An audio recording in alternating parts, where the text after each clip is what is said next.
They needed money. Something would have to be sold, so they gathered up the crib, the new baby carriage, blankets and toys, and some china cups, a cherished legacy from Lana's grandma. These accumulated possessions brought Lana and Dowd $43 at a used furniture store. With that, they bought some food and a shovel. When they re-entered the house trailer and were once again confronted by the fact of the dead child, Dowd collapsed into a chair, put his head in his hands, and sobbed. It was Lana, always brighter and stronger than Harry Joe, who continued with the departure plans. She and Wendy packed their clothes and gathered up all their belongings. Although this was July 8th, they still had not paid the month's rent. So they waited until dark, then stealthily loaded the car. On the final trip, Lana carried the small, sheet-wrapped bundle and placed it on the floor behind the back seat. 3 hours later, outside of Clinton, Lana directed Dowd off the main highway into a series of unmarked backed roads, and with one final turn into a long driveway they arrived at the ruins of the old house, faintly visible in the moonlight. When the car stopped, Wendy seemed to be sound asleep, along with the baby. Lana grabbed the flashlight and Dowd picked up the shovel. After closing the car doors as quietly as possible, they approached the burned-out foundation. Wind, rain, and time had almost finished erasing the house, and now a bare outline of the foundation was all that remained. Lana walked over to a corner where a section of a wall nearly 2 feet tall remained and indicated they should dig there. Physical labor had never been much to Dowd's liking. The ground was caked and dry from lack of rain, and he had a hard time breaking the surface. He made slow progress, digging, pushing, and pounding at the earth, and stopping often to rest before resuming the distasteful job. It took him 3 hours to excavate a trench about 4 feet long, less than 2 feet wide and about 15 inches deep. "I think that'll do," Lana said softly. She walked to the car and opened the back of the station wagon quietly. Cradling the child tenderly in her arms, she approached the open grave. Robbie was feather light in her arms. With tears forming in her eyes, she set the bundle down gently. She remained there on her knees for a long moment and then got shakily to her feet. "You can start covering it up now," she called to Dowd, who was resting on the ground. He half-heartedly began shoveling the dirt into the grave. Between his rest periods and his fits of hot temper, the job progressed very slowly. After almost an hour, Lana intervened, took the shovel herself, and vowed that at first chance she was going to dump this infantile 36-year-old parasite and start a new life. "Let's drag that old burned-out refrigerator over here," Lana said. "It will keep stray dogs from digging here." "You're going to break my back for sure," he grumbled, but with Lana holding on one end, the hollow appliance was not very heavy. They added rocks and some junk that they found nearby. Then they went back to the car, leaving behind the remains of 6-year-old Robbie Wayne. Dowd suggested impulsively that they move to a new place and get a new start, somewhere they had never been, like Las Vegas. So Lana grabbed hold of that idea instantly. Las Vegas, the nightlife capital of the country. If she could just get there, she felt for sure she could find a job as a dancer. Once established, she could carry out plans to ditch Dowd. "Maybe that's not such a bad idea," she conceded. "How will we get there?" "Well, let's go to Fort Worth and sell the car and then take a bus to Las Vegas," he suggested. Lana thought this was smart too, getting rid of the car. They drove to Fort Worth, where they sold the rest of their possessions for $55, retaining only their clothes and the baby's bottles and basket. The car brought them $250. They purchased bus tickets, and for 2 nights and 2 days they traveled back to Oklahoma, on to Arizona, and up the highway to Las Vegas. In Las Vegas, they took a modest hotel room, registering as Mr. and Mrs. Paul Black of Dallas. Lana set out to look for a job and was hired as a topless dancer at a beer joint called the Blue Peacock. It was a sleazy club catering to Las Vegas's perennial losers, but the pay was double what she had made in Pecan Grove. After working for 3 or 4 days, she suggested they move to a motel near her job. So they checked out of the hotel into a motel, but this time using the names Mr. and Mrs. Harry Joe Dowd and family. By this time, Dowd had begun to have fits of jealousy over the idea of Lana dancing topless for other men. "It's my job," Lana soothed him, "and the money is good. I'll tell you what, Harry Joe," she continued. "I'll call you up at 5 o'clock every day during my supper break. How would you like that?" Although Lana had thought of the telephone calls on the spur of the moment, they now became part of her plan. If she could calm his suspicions for a few days, she could be free of him. One afternoon, a few days later, she left the motel, and instead of reporting to the Blue Peacock, she took a bus the opposite end of town and got a job at Aces and Deuces, another beer joint. She rented a room nearby, registering under her mother's maiden name, Alice Tillman, and went to work immediately. She was so caught up in her new plans that she forgot all about the telephone call to Harry. He and Wendy waited by the phone until after 10. Finally, Harry Joe settled Wendy in the motel room with the baby. "I want you to stay here," he instructed, "while I go down to the Blue Peacock to find Lana." He entered the beer joint ready to do battle with some new admirer of Lana's, but she wasn't there. "She didn't come in today, buddy," the manager explained, "and I don't know where she is. I'd like to find her myself. She walked off with one of my costumes." Harry Joe half stumbled, half shoveled his way back to the motel. Harry Joe didn't try to find her, nor did it occur to him to look for work. With a competent babysitter like Wendy, Dowd might easily have found a job to support them. Instead, he sobbed into his pillow like a little boy who had lost a beloved pet. At Wendy's insistence, they took their stock of their situation. They had less than $100 left, and they owed 3 days' rent on the room at $25 a day. "Why don't we go back to Pecan Grove to grandmother?" Wendy suggested. "She's always glad to see us." Harry Joe was quick to agree. All his life his mother and older sister had righted his wrongs and fixed the things he had broken. After selling a few more possessions and paying the motel bill, he and Wendy Joe set out hitchhiking with $36 in their pockets. Lady Luck seemed to be with the Dowds that afternoon. The first few drivers hurried on their way, unsure what to think about these hitchhikers. Some saw a giant of a man carrying a bundle, the baby, which might have been at the very least a rifle. At his side they perceived a wiry young accomplice. The feelings of many passing motorists could be summed up by the comments of Everett Billingsley of Flagstaff, Arizona, who said this: "I wouldn't pick up the likes of them if I had the highway patrol to guard me." But along came Roger and Pamela Fielding of L.A., pockets bulging with winnings from the gaming tables, and in a magnanimous mood, they saw a tired man, a little girl, and a baby, and stopped to give them a lift. With them, the Dowds got a ride to Barstow, where they could head east on Highway 40.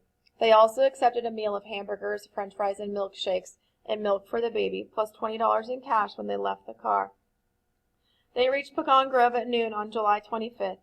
It had been 16 days since they buried Robbie Wayne, and they were physically and emotionally exhausted. Harry Joe telephoned his mother, but there was no answer. He called his sister, Jo Wilson, who was delighted to hear from him, and said she would be right down to pick him up. Lana stayed in Las Vegas only 5 days longer. At first it looked as though she had everything going for her, a well-paying job that she liked, and freedom from family responsibility and Harry Joe. But as it developed, she was not yet to be free of him. She had been working at Aces and Deuces only 3 or 4 days when the familiar morning queasiness and extreme fatigue began to overwhelm her.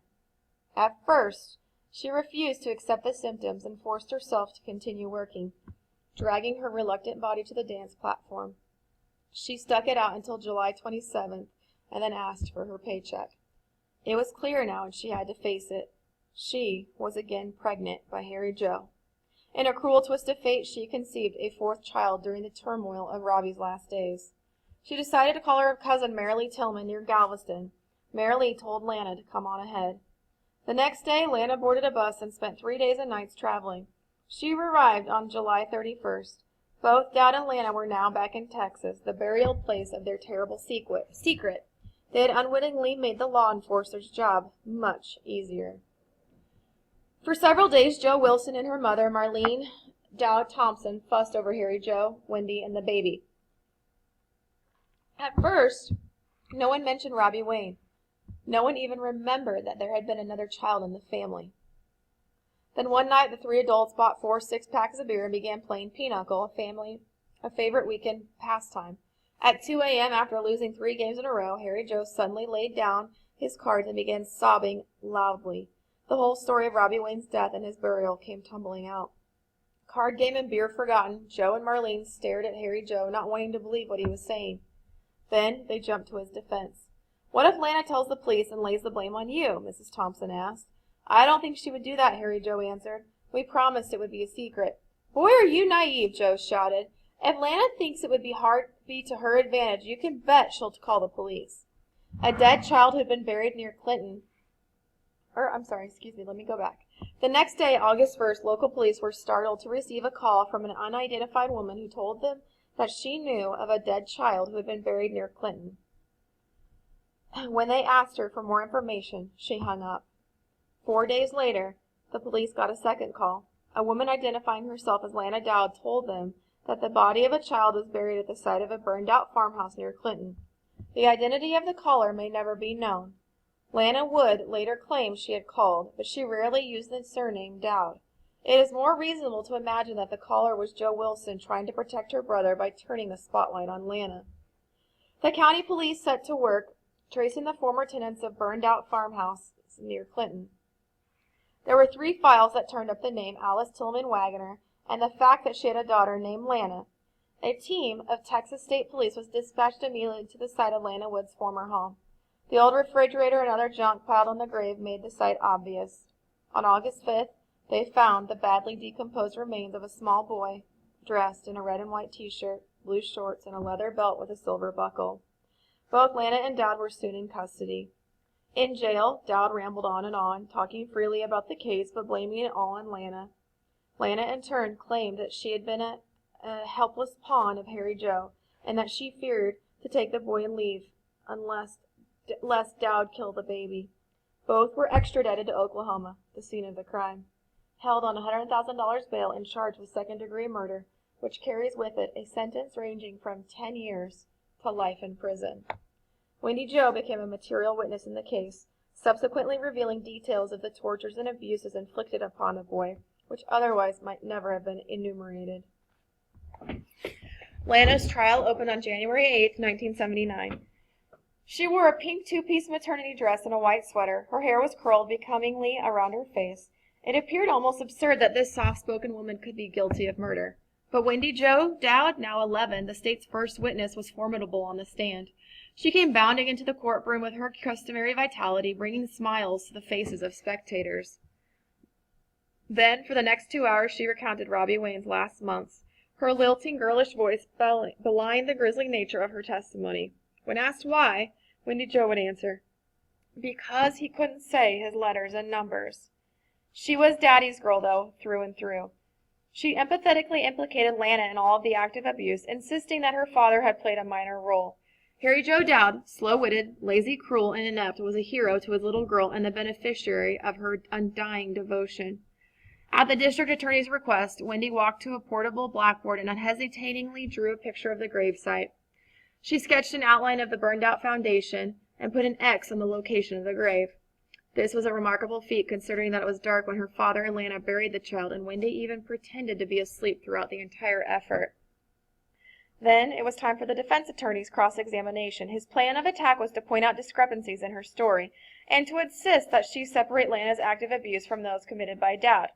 "Who turned on the clothes dryer with the boy inside?" he asked. "It was Harry Joe Dowd, wasn't it?" "No, it wasn't," the girl replied stubbornly. "The fact is," the attorney said, "that you didn't see who turned on the dryer. Isn't that right?" "I think it was Lana," Wendy replied. "You think it was Lana?" the man roared. "This is a court of law, and you are a witness under oath. Tell us what you know, not what you think." Many little girls would have dissolved into a puddle of tears at such harsh questioning, but not Wendy Jo Dowd. "Don't yell at me," she fired right back at the spectators, murmured sympathetically. The defense lawyer backed off self-consciously. "Can you remember," he asked, "when Lana asked Harry Joe to quit punishing Robbie so hard? Weren't there times when Lana asked your father to quit picking on Robbie?" "I can't remember any," the girl replied. "When Robbie broke out of the closet, it was Lana who suggested putting in more nails." The girl also insisted that Lana forbade her to give Robbie food and that Lana helped pull the child's teeth. The first witness the following day was Dr. Dan Drummond, the Texas medical examiner who had done the autopsy on the body of Robbie Wayne. "Would you please tell the court what your findings were regarding the cause of death?" the DA asked.